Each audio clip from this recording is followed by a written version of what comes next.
भोजपुरी की नई जानकारी के लिए हमारे साथ जुड़े। ये लाल रंग का सब्सक्राइब बटन क्लिक करें और बेल आइकन को दबाएं, जिससे नई वीडियो की जानकारी आप तक पहुंच जाए। जान लीजिए, सब्सक्राइब करना बिल्कुल फ्री है।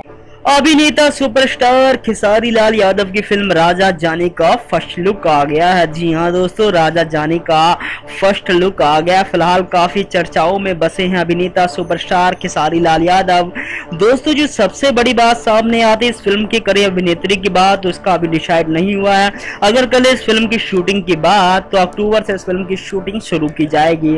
दोस्तों, जो सबसे बड़ी बात सामने आती है वो ये आखिर इस फिल्म में अभिनेत्री कौन सी होगी, कौन सी अभिनेत्री के साथ अपना जलवा बरकरार करेंगे खेसारी लाल यादव। दोस्तों, उम्मीद की जा रही है खेसारी के साथ नजर आएंगी अभिनेत्री काजल राघवानी। जी हाँ दोस्तों, काजल राघवानी का रुतबा हमें बरकरार देखने को मिल सकता है। फिलहाल दोस्तों, इस बात की पक्की पुष्टि नहीं है कि काजल ही नजर आएंगे, लेकिन दोस्तों देखते हैं। फिलहाल फर्स्ट लुक जारी है, कैसा लगा नीचे कमेंट बॉक्स में कमेंट करके जरूर बताइए। धन्यवाद।